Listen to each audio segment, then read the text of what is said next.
Namaste. Welcome to another edition of Navimash podcast. So today on our podcast, we have been 1 year. We are reviewing books, talking to authors and other people. For the first time in our Vimash, we are going to talk to an author, and we are going to talk about a non-fiction book. So if you can see this book in front of it, Lies, Spies, and the Nuclear. So the book name is Lies, Spies, and the Nuclear Rise.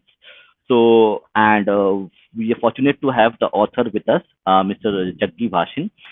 So, before I let sir speak, let me just introduce himself by myself. So, Juggi Bhasin sir is a veteran journalist. He is an author. He is an actor. He is also a trained counselor. So, he has played a very interesting role all his life. Okay, started his career as a journalist. So if you can see in the screen, okay, let me just, yeah. So here is the biography of our guest today. I think it's a very long biography, so I thought I'd take time to say everything, so I will just show it to the audience. So he started career as a journalist, and one of the most interesting facts that I did not know, but now I know, is that he is the one of the, I think, few journalists who has actually gone to North Korea, okay, and interviewed Supreme Leader Kim Kim Sum in Pyongyang in 1992. So I think myself, I feel very privileged that I am talking to and I'm going to speak to a person who has have this experience of going to North Korea, and that also reflects in his novels as well, which he writes. So from being a journalist to author, he's also a podcaster. He runs his own podcast called CAA, which we'll talk about it a bit later in our podcast, and also his literary work. So he has written about six novels till now. I think this is your sixth novel, sir. This is the seventh. This is the Seven, seventh. yeah, seventh novel. So these are his previous novels. The Terrorist, written in 2012. We also have Fear is the Key, written in 2018, and you can see that it has been published by well-meaning publications, and also it has a good rating as well. Okay, all the novels that he has written. So he also wrote a novel as a kind of a series novel in Times of India itself, and that became a novel. So he's been like a great career in terms of his journalism, authorship, doing political analysis, doing podcasts, and so this is a very, and it's also his podcast. His podcast name is the CA Show, Conversation and Analysis, where he discusses global geopolitics, tensions, India's role. So as you can see from his very long CV, that we have a guest in our with us who is a really talented person who has worn so many hats all his life. So namaste, Jaggi sir. Thank you so much, Bhupender, for inviting me to your show, and a warm welcome to all your viewers. Thank you so much. Sir, so I have gone through the book. थोड़ा सा बाकी है. So first, I would not to reveal the book itself, okay, because it's a spy thriller. So I would request audience to actually go and buy the book. All the links, global links, regional links, are there in the description of the podcast, including in various countries. So India, Australia, outside, every link is there in the description of the podcast. The people who want to read this book, please go ahead. You can buy wherever you are in the world. So, sir, first question to you. I named the podcast as Juggi Bhasin Spy Universe. When I named this podcast like this, I did not know that you had written six novels prior to this. Okay, so I think it's a kind of a coincidence, or don't know why, that I named it and it became a universe itself. It was already existed, a universe. Right. So can you just give us a bit of brief of your career as a fiction author, and after that you can talk about this book as well. Yeah, Bhupender, thank you so much for inviting me, as I said, to your show. So, see, I started my career with Doordarshan News because at that time there were not too many private channels, There was, I think, only India Today used to run a video service at that time. That was just about it. For a number of years, I was with that. I was very fortunate when I was in Doordarshan News that I had the opportunity, uh, to all kinds of coverages. People think in a government और जिसे लोग कहते हैं सरकारी channel में कुछ खास नहीं होता, ऐसी बात नहीं थी. There was a very interesting times. I used to go to Kashmir very frequently because at that time, when I'm talking of the late 80s, 90s, the insurgency was at its height. So I got a chance to interact a lot with the army, with the paramilitary forces. And that probably set the basis for understanding how our security forces work, about intelligence networks, which we have on our side, obviously. There is an outfit there called the Special Operations Group, interacted with those personnel out there. So a lot of that basis formed the basis of my first novel, The Terrorist. Uh, Plus, one of my novels which I have written is, it is also about the Punjab insurgency, also Blood Song. I'm sorry. So, a lot of my journalistic experience came in handy when I was writing my fiction, when I was writing my novels. I was also the lead anchor for Lok Sabha television, by the way. Lok Sabha television was started by Mr. Bhaskar Ghosh, who was again a very well known person in media. He was an IS officer. So he handpicked me. He wanted me to be the lead anchor of Lok Sabha TV, which I did. That was also for a little bit of time. And then after I quit all these positions because I wanted to write. I always have loved acting. I basically act on stage. I love acting on stage. So after I quit my journalistic career, I went into writing. I went into acting on stage. I do my podcast now. So that's my life now. I enjoy it. Yeah. So yeah, I think that shows the variety of experience that you have, and that has actually helped you to probably write. I'll come back a little bit on the novel. One more thing which actually interests me is the kind of geopolitics which goes into the novel itself. So this novel, I'll just talk a little bit about this novel. Is a kind of a troika, okay, a dance of symphony between ISI, CIA, and the Indian intelligence and the political class. So Yeah. if I to summarize this without giving out the plot details, this is the book is about. So people are talking about now Dhurandhar, the movie, where uh, uh, a deep asset, intelligence asset goes into Pakistan. So like if you had loved that movie, a lot of people did love that movie. I would suggest pick up this book, and you will find a lot of things which were not discussed in the book, in the movie itself. You'll find it in this book itself. So it's a good like companion to your movie watching experience when you go and watch Dhurandhar, or if you have already watched it. So your interest in geopolitics, that's interesting, and your uh, journey to North Korea. That actually surprises me. That I did not know an Indian journalist has gone to North Korea and met the supreme leader. So if you can share a little bit about, because sorry for this, but I really want to know, and the audience would want to know as well, your experience of going to North Korea and interviewing the supreme leader. Yeah, I'll talk of North Korea, but let me very quickly. You mentioned something very interesting Hmm, about this hmm, movie, Dhurandhar, which of hmm, course is making a lot of waves. hmm. You're right. Today, it is the age of what we call reality fiction, where characters actually are based on some bit of reality, but there is a imaginative or a fictional element which the either the writer or the film director or the actor puts into it, and it makes for very engaging and a very entertaining either spectacle or reading, whichever way you prefer. So yes, you're right.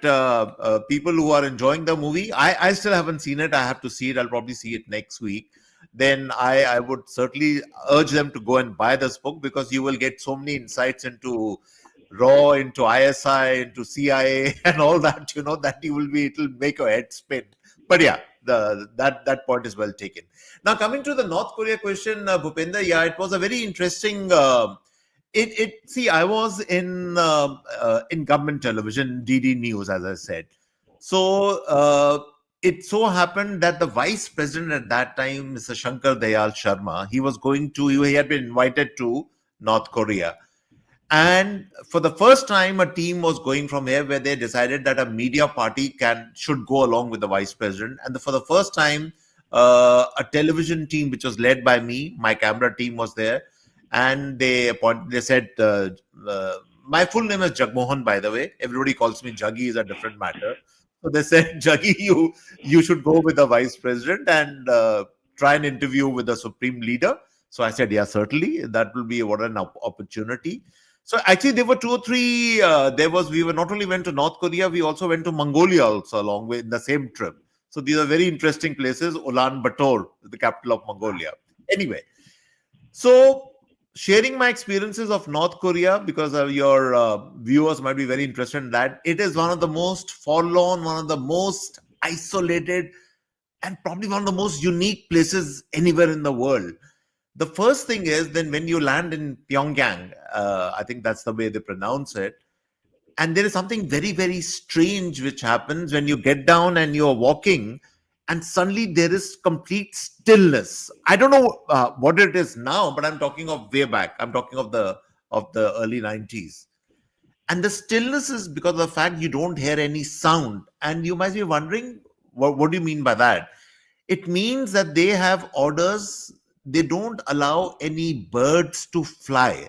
They kill those birds for some strange reason. I've never understood why they do that, but there is complete silence. It's like, these dictators and all these top leaders, North Korea and all that, they used to have their obsessions in terms of place being antiseptic, clean and everything. There should be no. So maybe it was one of the mandates, no birds, nothing, but there's complete silence. So that's the first part of it. Then it is a state where you are constantly monitored, you're constantly watched. I mean, just to narrate a funny incident to you, I did manage to secure my interview with the supreme leader. I interviewed him. And fine, we finished the interview, and then our team was walking out, and we were supposed to go back to the television studios in Pyongyang, which we did.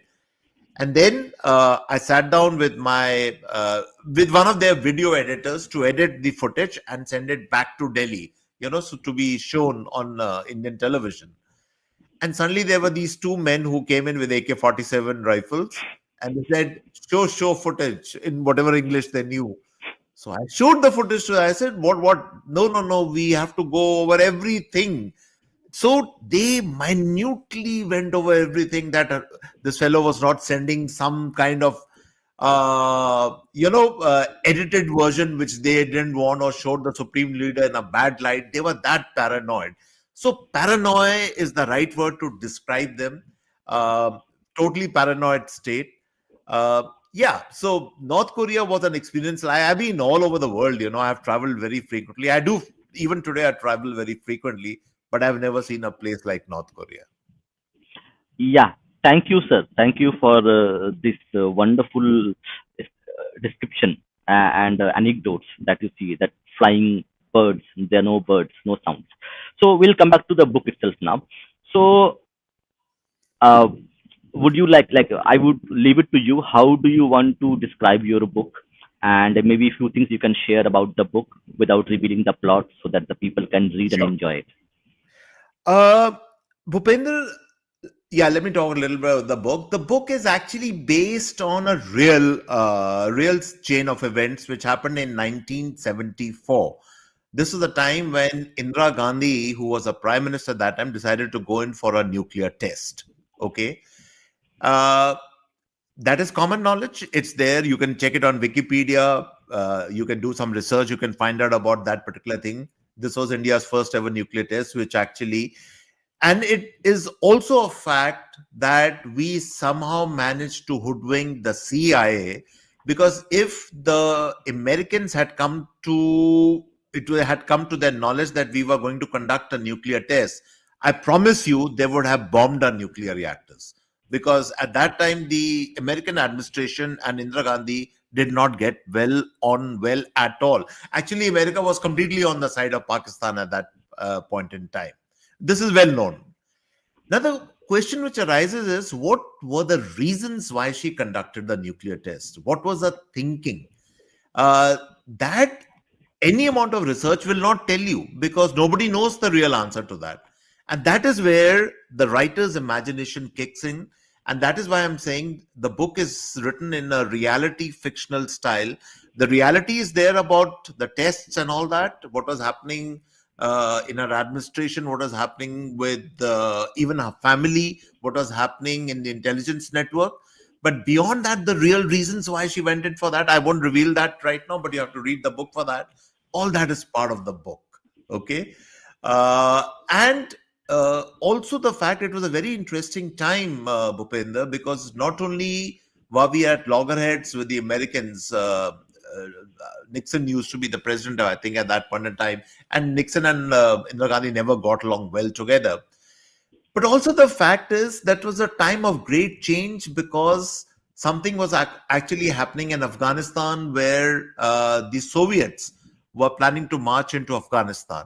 That was also in the background. And America was pushing Pakistan to open supply lines to Afghanistan.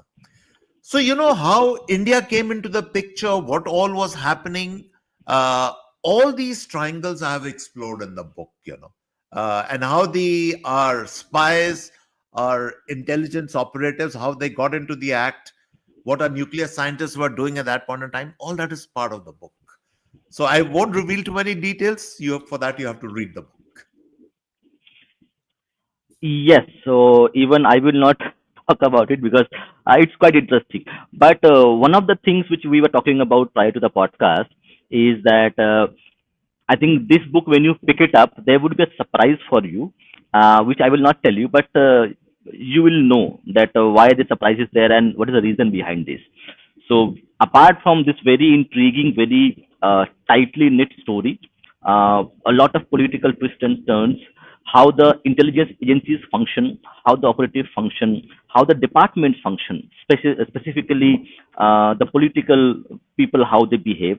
So, sir is also he's also knows about human psychology and human behavior. So, if you could tell me a bit more about what is the role which psychology and human behavior plays while writing a fiction, specifically maybe a thriller which requires a lot of psychology as well when writing it. So, if you can just help on that, Yeah. Yeah, that Bhupendra, I importance think of psychology. that's an excellent question. So I'll tell you a little bit about that background also, which I haven't talked about.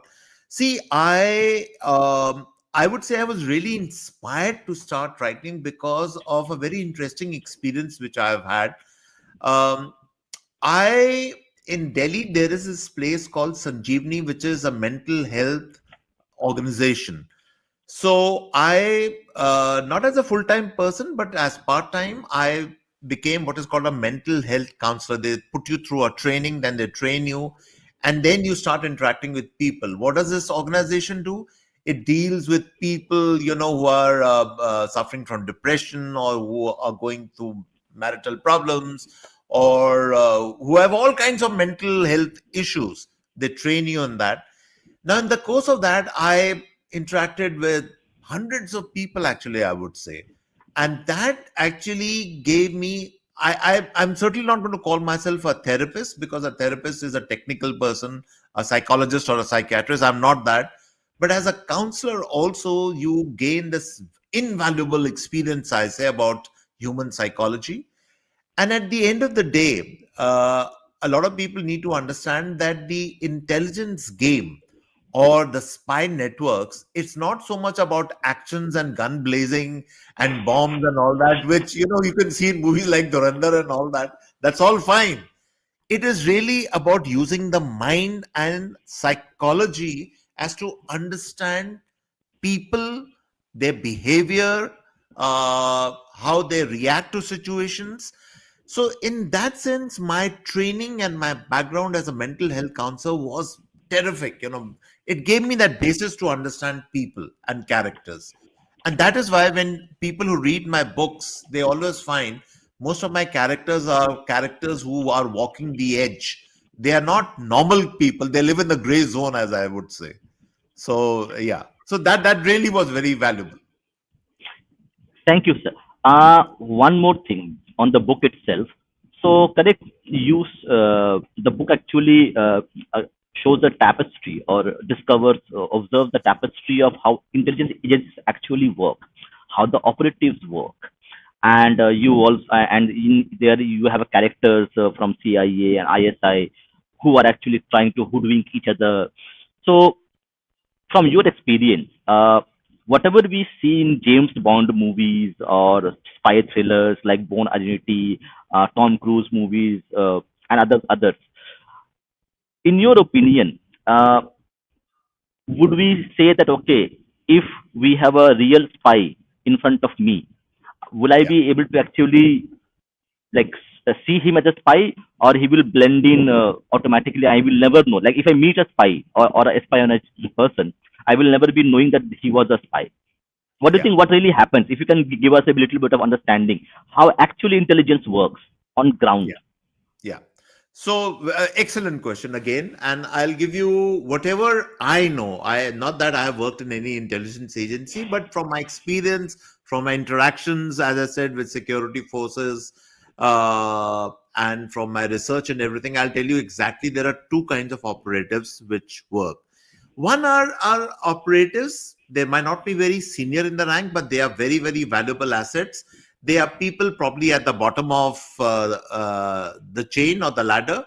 They could be maybe even a dhaba owner. They could be somebody, let's say, who's running a tempo service, maybe in the areas of, let's say, in Rajasthan, in the border areas, Gujarat. Intelligence agencies hire a lot of these people because the advantage is these people very easily can cross over to the border on the other side.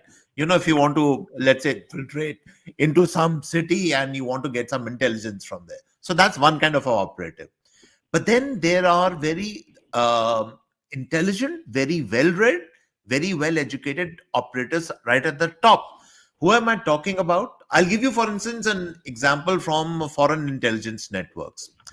The British have a service called the MI5, which you might have heard of. Uh, in the old days, a lot of people will be surprised to know that maybe it still happens now also. A lot of the recruits in the MI5 at the top level were people who were taken directly from Cambridge University, which is one of the top universities in the world.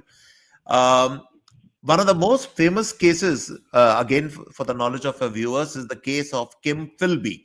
Kim Philby was a spy. He was a double agent.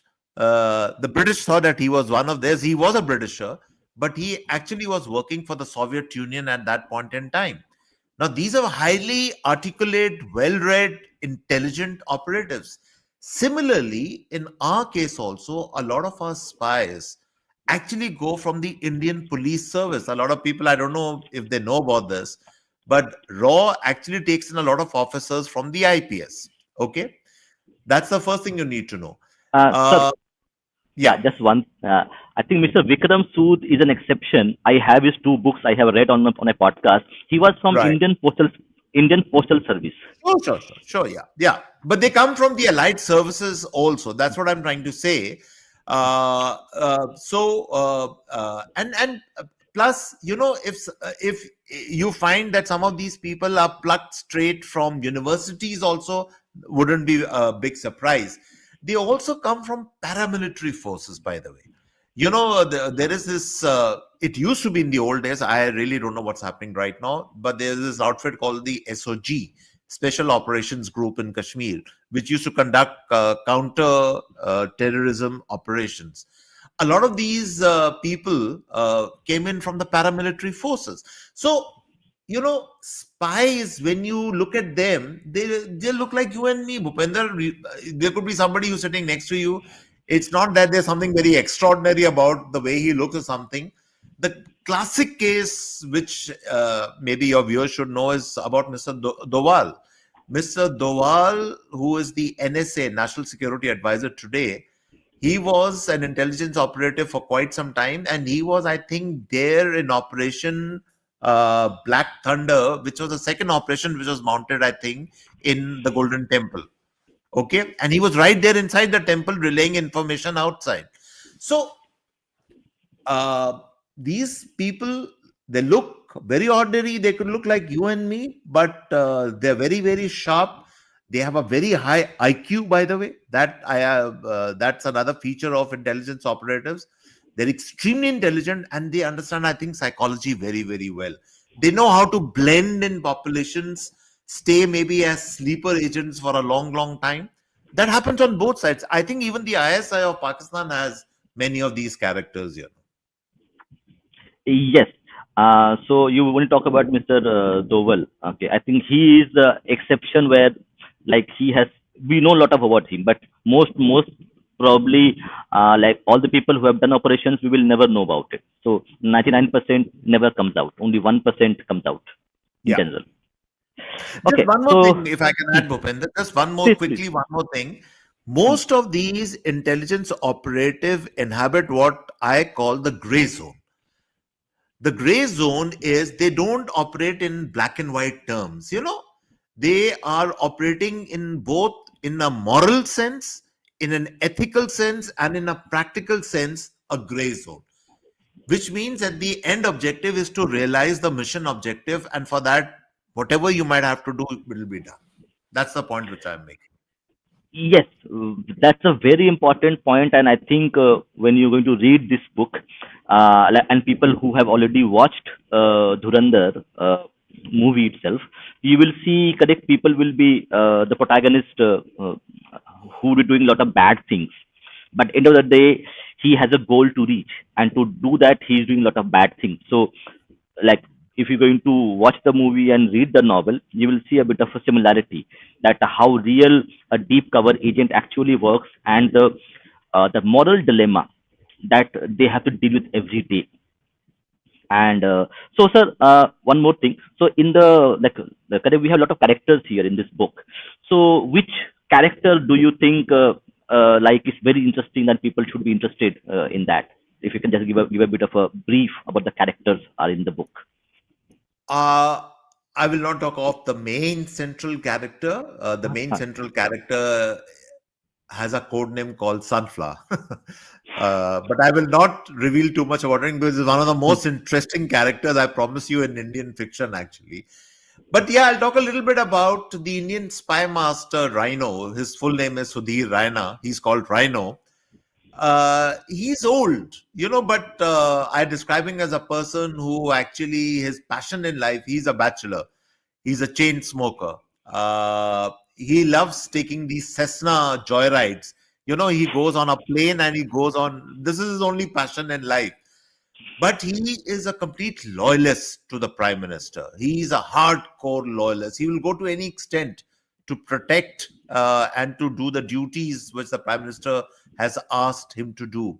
So he is again a character in fiction. And some of these spy masters, by the way, in real life also, they were extremely loyal to their benefactors, or to the top person, the prime minister, whoever you want to call them. They would only answer to them. They did not answer to, to maybe a secretary in the government or to some senior cabinet minister. They only directly, a lot of these people directly have access to the prime minister. That's the thing you need to understand about these people. So in that sense, they become very, very powerful people in their own way. Yeah, thank you. I think that's quite interesting. And when they about chain smokers, so people might take a hint of who the character is modeled on. Yeah. Yeah. So one more thing. When actually I was reading the book itself, and there's a lot of politics involved in this, specifically Indian politics. Okay. Yeah. So, and when we are like I observe politics, you have also been like working with bureaucrats, politicians, and other during your days as a journalist and also as an analyst. So when you talk about geopolitics, so if you, for the audience, if you can just decipher geopolitics, because we will learn a lot of jargons about it, but if you can just for a layman audience to describe what is geopolitics, and how geopolitics plays out in this book. If you can just give a brief. See, geopolitics is an attribute of two factors. One is, of course, at least on the surface, it is about the positioning of your country in the world. You know, in India's case, it is about geopolitics, is about the positioning of India in the subcontinent vis-a-vis, let's say, Pakistan or Bangladesh, Sri Lanka, the countries which are around us. And then also the larger positioning of India in the world. What is our positioning there? But if you really ask me, the real definition of geopolitics really is, it is about the positioning of the man on the top. It is that I'm going to survive whichever way, because the person at the top, no person at the top, it might be anyone. I'm not referring to any one particular president or prime minister or whatever. Everybody wants to be in the top man's or the top woman's job. And therefore your geopolitics are they are structured in such a way that it helps in your survival. That is the true meaning of geopolitics in the world today. When people talk about, let's say, President Trump of the US, then it is a very personalized style of politics which President Trump has brought to the table. And that is also his geopolitics, that shapes his geopolitics. So what I'm trying to say is, in short, that your personal preferences, your personal inclinations, your survival instincts will shape your geopolitics in the world. That is the true definition of geopolitics, if you ask me.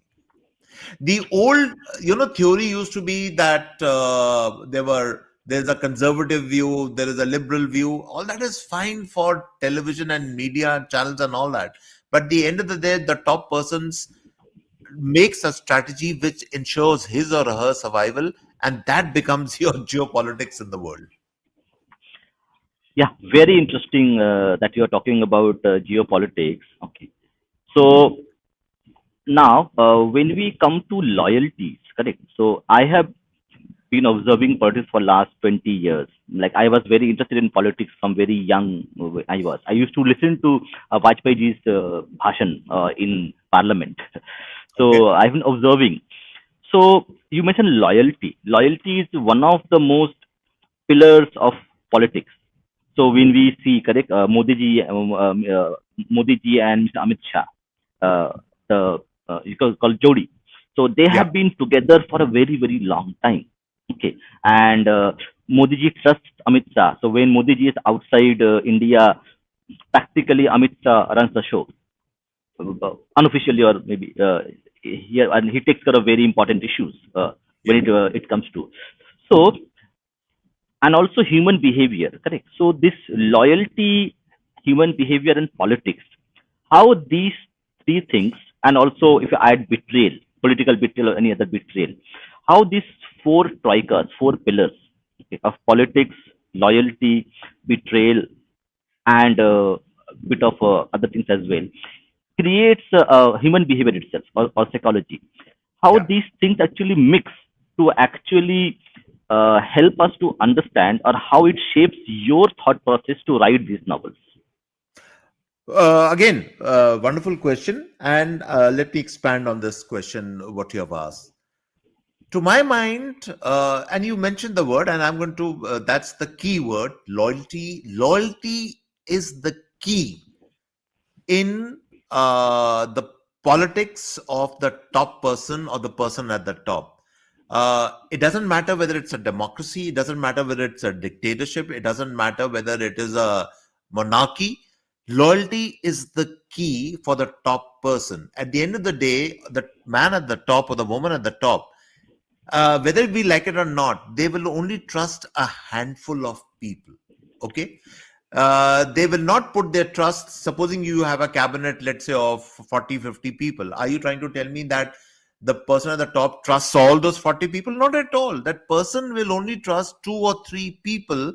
And, that level of trust will never be there in the other people around you. So, and where does loyalty come from? Loyalty comes from experience that has this person stood by me or not in my times of crisis, in difficulty.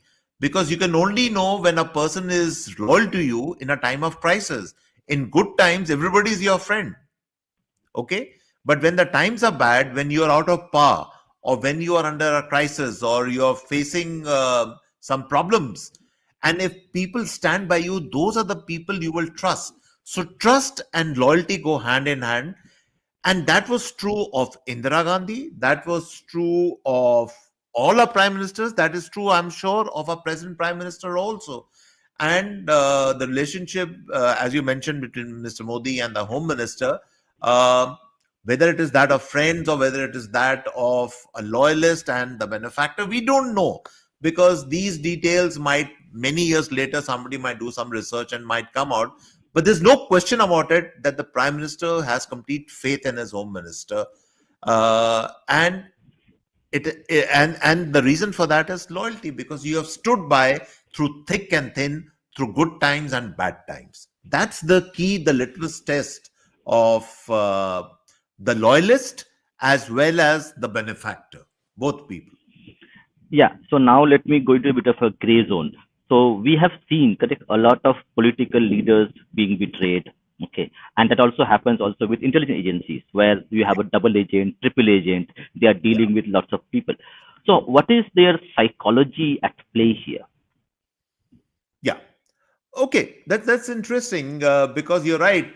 Betrayal is, to a certain extent, commonplace in politics, but betrayal also happens in the intelligence game, in the intelligence networks. There's no question about it. Why will somebody betray the other person? The most common reasons are two or three factors. One is what is called the honey trap. The honey trap is that you use, let's say, a man or a woman to entice the intelligence operative.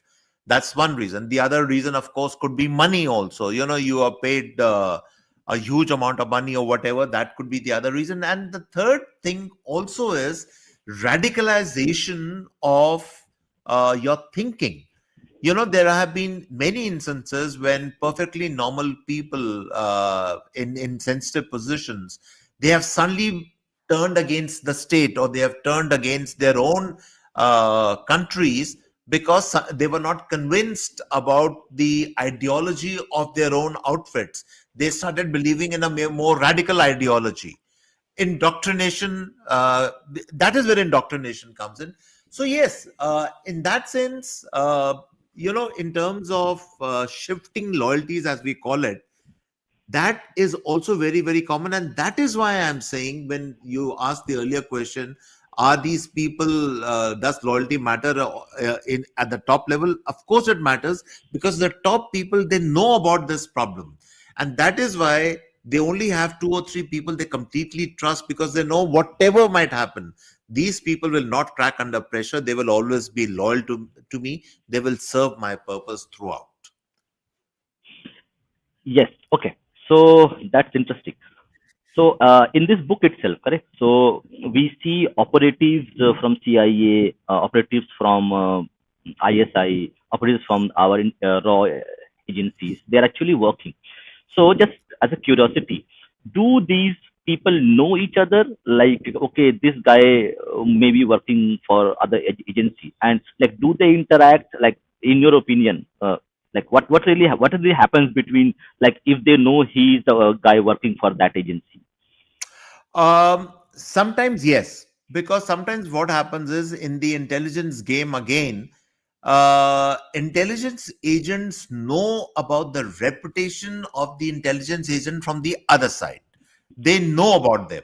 And usually, most of these intelligence agents have code names. You might not know by their real name, but you would probably know by their code name, that the code name, let's say, is active in this particular sector. Whether he's active in this sector. So ye uska karnama hai, ye uska handiwork hai. You will say, yeah, this could be probably with that fellow, because I'm aware of what his modus operandi is.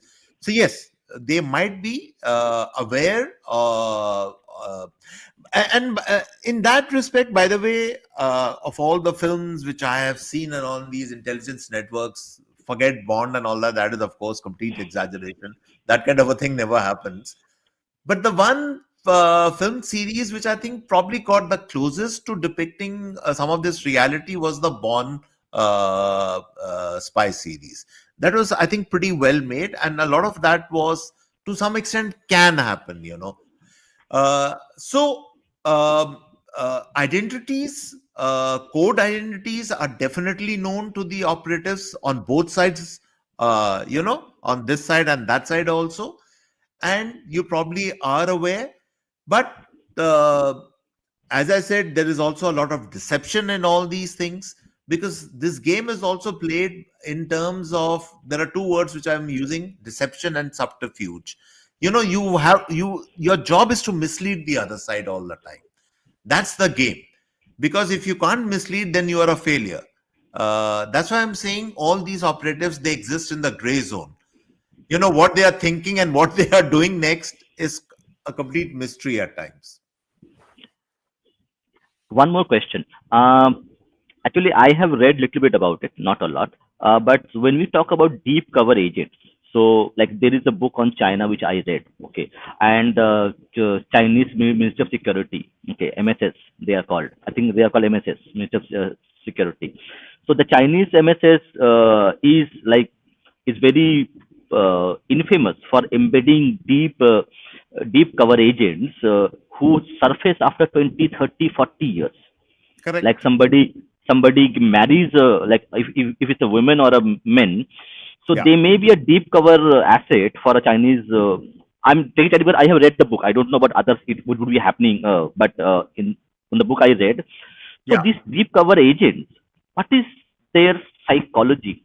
How I can't think of it somebody who is like marrying a person, having children, having a family, but that person has uh, affiliation to the other country, and they will do something which might harm their own families itself.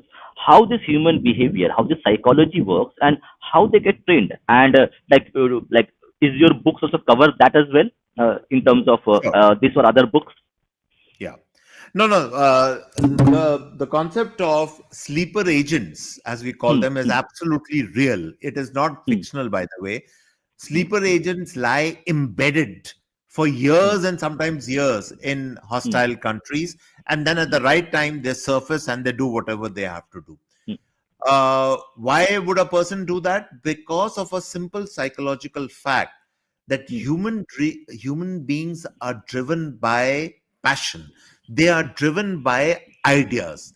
So, supposing if, let's say, you have an radical person, a radical person, let's say, who's embedded, let's say, in a country, let's say, in our country, then the idea or the ideology or the passion that, my religion tells me that I have to conquer everything, I have to raise everything to the ground. That is what this person believes.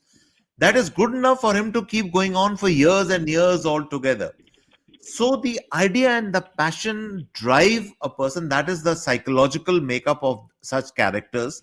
There was a very interesting American series, if some of the viewers can get to see it. It's called The Americans, where they actually profile the case of a husband and wife, both Soviet agents, who posed as Americans and settled in a city in America.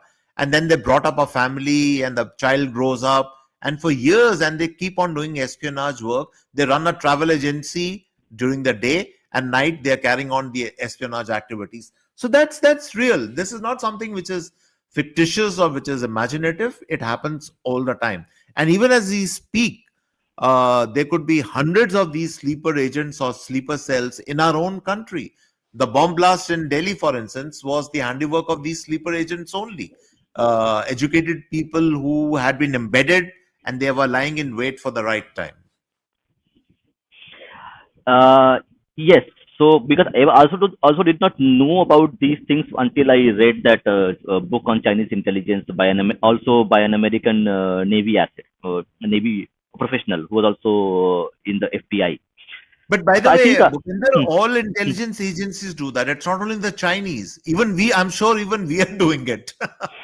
this is this is a standard operating procedure of all intelligence agencies. Yeah, actually, my final question too would be before we go for audience question. If audience has any questions, you can please go and ask questions. We will ask to reply to them.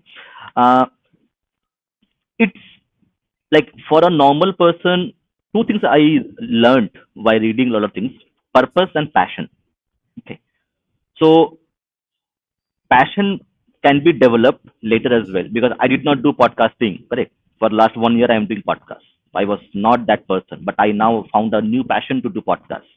So Correct. passion can be developed. Can we also give somebody a purpose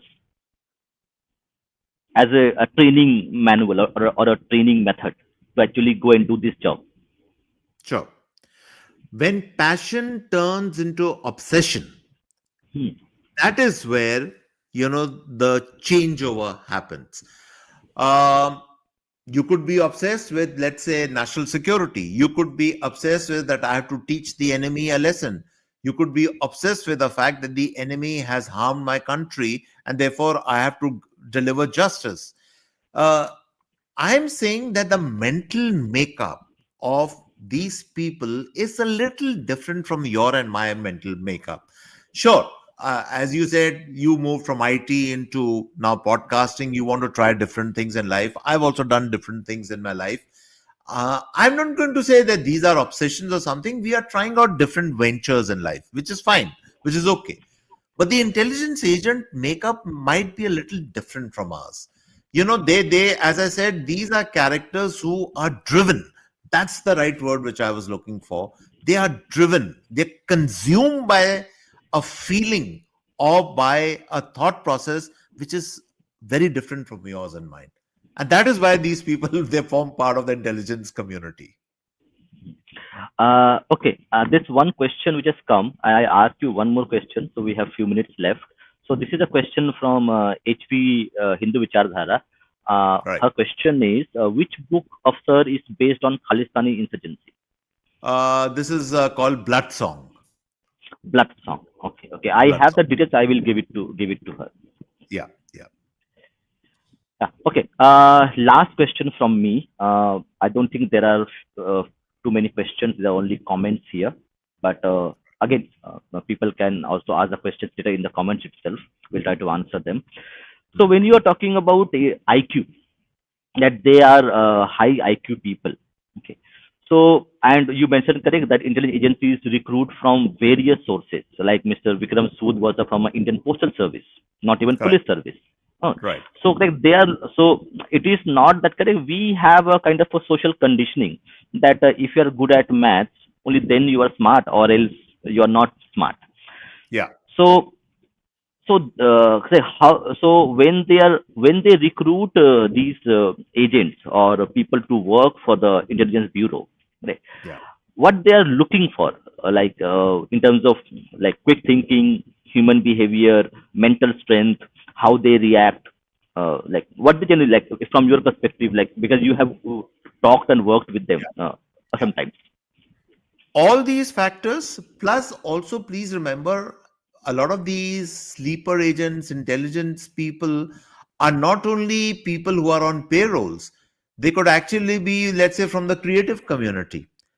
They could be people in Bollywood also. I'm not joking about this. You'll find this funny what I'm telling you. But they could be some people. They could be among influencers. Recently the case of this lady who was caught, the YouTube lady, who was going to Pakistan all the time. I mean, at the end of the day, she was an influencer.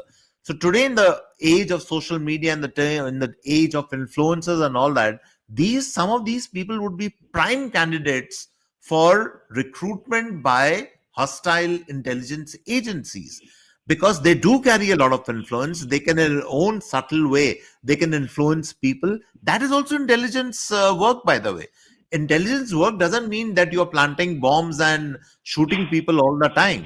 That is only a last resort. The real intelligence work is undermining the hostile or the enemy state. And how do you undermine? You can actually be, let's say, you can be a model, you can be maybe a film star, you could be going to Dubai very frequently, you could be meeting all kinds of characters out there. Who knows? I mean, the sky is the limit for this kind of work. It is not only confined to, as I said, trained people. It is also, this work is also given to, as I said, people who are in different spheres of life. And you would be shocked and surprised कि मैं सोच भी नहीं सकता कि ये आदमी ऐसा कर सकता है, but there are people who do that. Absolutely. So thank you, sir. Thank you very much for your time. And I think I might reach out to you later as well to invite you to talk to on my podcast. Also, let me actually, forgot about it. I need to share also sir's podcast as well. Just I have already opened the channel. Let me just share it. So this is sir's channel, Juggi Bhasin, the CA show. Let me also put the link itself in the chat. So you can subscribe to Sir's channel as well and learn about geopolitics from him, from a person who has really been doing a lot of varied work from journalism to author to geopolitical analysis to actor and now also writing books on geopolitics itself. So go ahead, subscribe to Sir's podcast as well and subscribe to our podcast as well if you haven't done this already. And thank you, sir, again Thank you so for much. coming. Yeah. And I will be probably reaching out to you for to invite you to talk about some political or geopolitical events happening in near Anytime, future. Bhupender. Thank you so much. It was a pleasure being on your show. And best of luck to your show. And obviously, thank you so much to your viewers for staying up a little late and watching this podcast. Thank you, sir. And again, to audience, the link to purchase the book is there in the description. So wherever you are, I have put the links for every region available online. So you, whether in Australia, England, Americas, wherever you are, you can buy the book. This is a very interesting book. I think you will find something uh, what I call would be fictionalized real life like real historical fiction with real characters in mind. It's So available thank you on very much, sir. Amazon Books. Amazon Yeah, Books. yeah, Amazon. Yeah, okay. Okay. Do you also have an ebook here? I not checked the I ebook think one. the Kindle version has also come out. Yeah, the Kindle version Okay. has also come out. Yeah. Yeah, yeah. I will do. I will do one thing. I will also add the Kindle. I have already put all the other links. I'll also put the Kindle version as well in the podcast That'll be description. great. So thank you, sir. Jai Shri Ram. Vande Mataram. Thank you. Thank you so much, Bhupender. Thank you. Yeah. Bye bye. Bye. Bye.